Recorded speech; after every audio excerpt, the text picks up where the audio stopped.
What is going on, K2 family? It is your boy K2 Corey, and for those of you who are new, who don't know me, I'm K2, or Corey, as some people call me. Today we are going to be reviewing the SONY A6100, and boy, this camera has a lot to tell.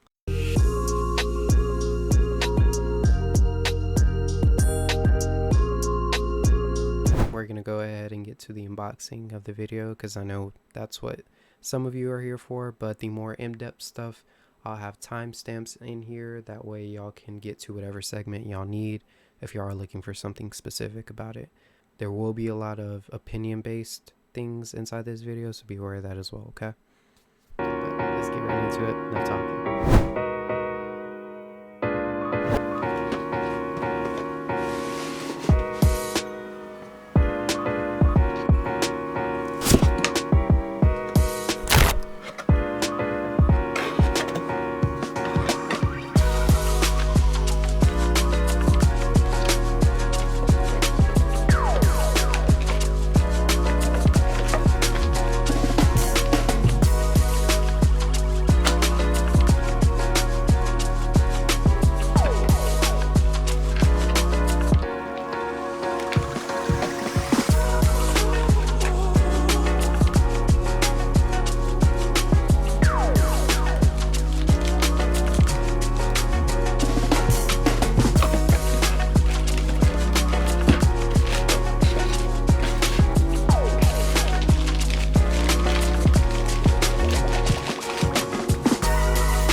As we open it, we get some books, flips, manuals, shit you don't need, $100,000 or $1,000 Visa gift card, books, flips, manuals, y'all see them. Alright, so now that we open this up, so on the right side you'll see we have a charging cable that you can also use for a data transfer. Alright, and next we have a viewfinder extension. It's mainly for your eyes so you don't put your greasy eyeballs on it. Alright, now we have a charging block. Charging block. SONY does do like a little engraving on it. Very nice, you can see that. Alright, and then we have a little strap for your camera with SONY on there, of course, branding. Alright, and finally, which I've been waiting for, the camera itself. So, if I can one-hand this, it's kind of heavy. Alright, I think I gotta do a little flip trick.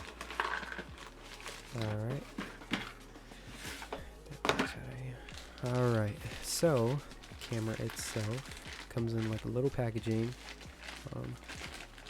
China style.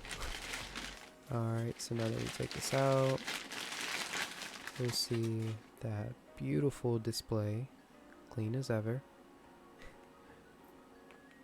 Yeah, a few fingerprints, so I know it's mine. Just a little close up for you guys. A few of the buttons. Of course, the tiny little record button, the hot shoe on top, and of course battery on the bottom, battery on the inside. You can flip that little blue switch to take it out. Regular 3-pin, and of course an SD card that I went ahead and inserted. Alright, and one thing to note is that you do have to actually flip the little switch on the bottom, otherwise it'll just kind of fling back open. And you can see your little display ports quickly. One thing I do like is the fact that the Sony camera does come with a lens protector on it already, which you can go ahead and take that off. See the beautiful lens. Put that back on just for safekeeping. And let's get this bad boy powered on. Of course, gotta see what we're looking at. She's a beauty. Alright, let's look at the menu. Alright. Stand here. Hold on. How many fucking menus? God dang. Dang. Okay, not bad. Not bad. Okay. Okay. I like that. How they have the My menu. Alright. And let's get into the review. Alright. First thing. The build quality of this thing is, it's very nice. It feels very premium. It doesn't feel like it's going to sit there and break on you. If you do drop it, yes, this shit down the drain. $800. You fucked up. No. We ain't even finna talk about that. But speaking on the build quality, you can see the 4K on top, but they have like this brushed aluminum alloy kind of feature going on with a little bit of gloss in the front. But as far as the feel on it, it does feel very nice in my hands. It has a nice little weight to it. I'd say no more than 2.5 pounds. A few things that you can tell are made out of plastic will be the viewfinder right here. Some of these little twists and turns for your focus or your zoom in and out. Of course the buttons. But this camera has a flashlight. That's one thing that the A6400 does not have, I believe, if I'm not correct. Which doesn't make sense to me, because I mean, why would you? I mean, they had to cut costs somewhere, but I understand. But as you can see, they have some leather texturing going on. I love that. It does feel nice in your hands. The grip isn't too big, but it does feel nice in the hands. For me, it fits roughly about perfect. I do have a few things for this camera coming in, and that'll be a small rig cage for this, mainly just for more functionality. And I did end up getting a glare shield right here. And this is mainly, the main reason I got this was for the lens protection. This one did come with one, and I didn't know if Sony's automatically came with it. But in the box, they do actually have one that comes on this camera. So that's great. You'll be okay if you just need to store it away somewhere or in a bag or something. You'll be fine. Moving on to the next thing. Pros of this camera. So, excuse me. If you're looking at getting a vlogging camera like the ZV-1, the Sony ZV-1, or the Canon G7X, I'd say drop both of them. Get this. Not sponsored, by the way.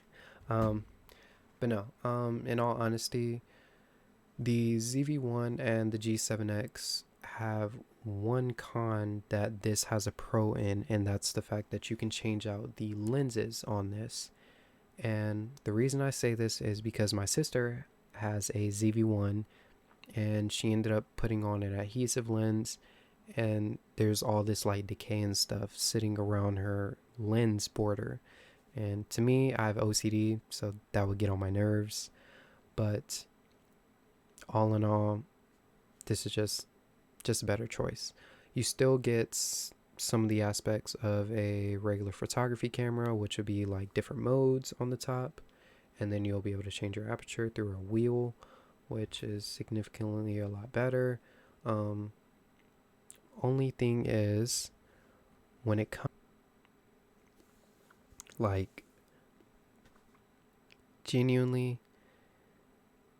the menu is crazy. So I wouldn't say it's necessarily friendly to new users, but if you were in need of learning anything that you need to, or you are very, I guess, understanding of how cameras work or what to do with cameras in general, you'll be okay.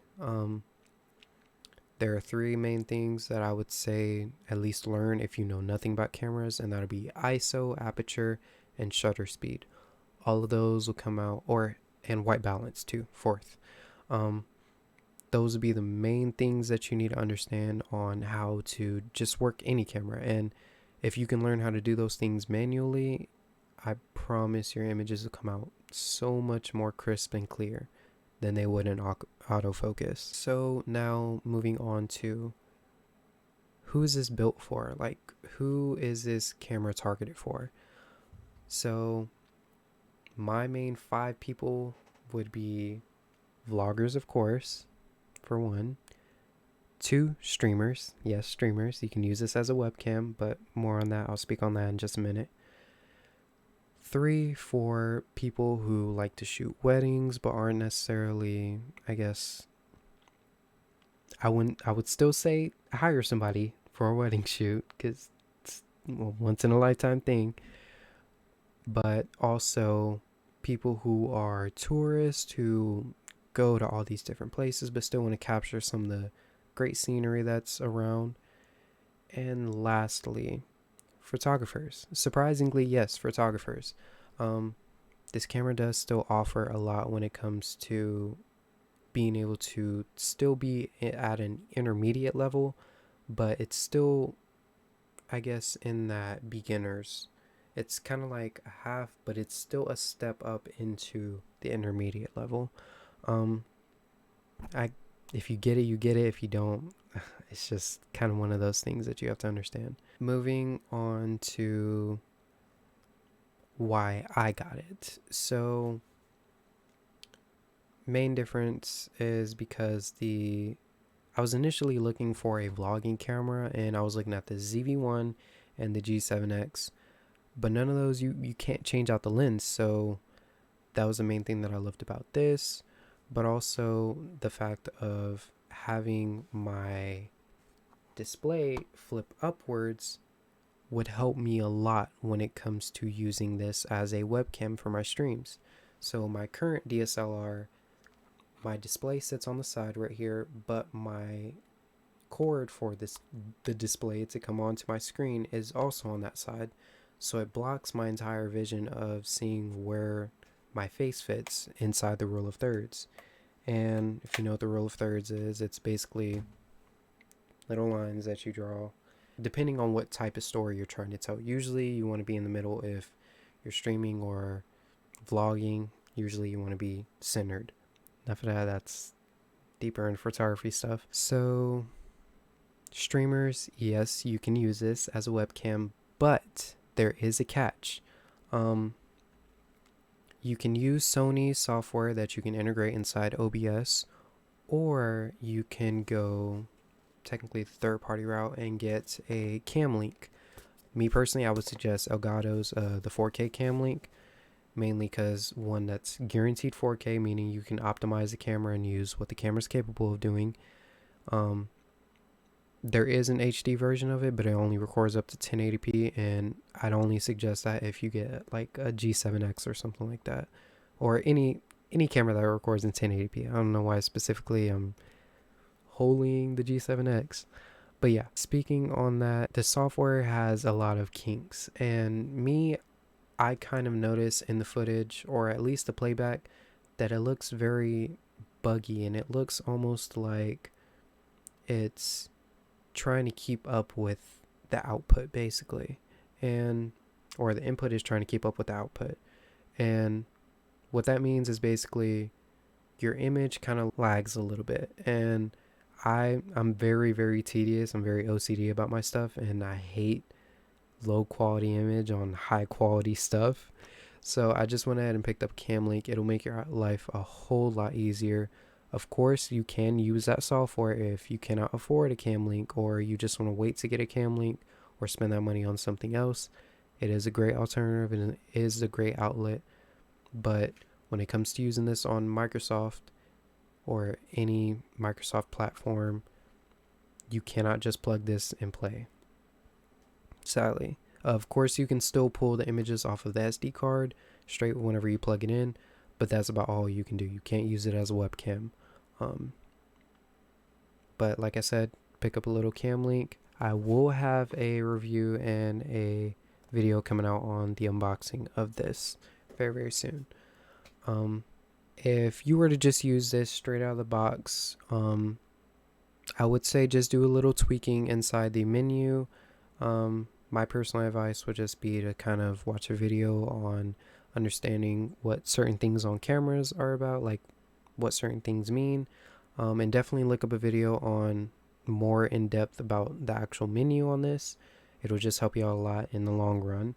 But if you were to just use this straight out of the box, still work just as fine. They do give you everything you need in order to get up and running.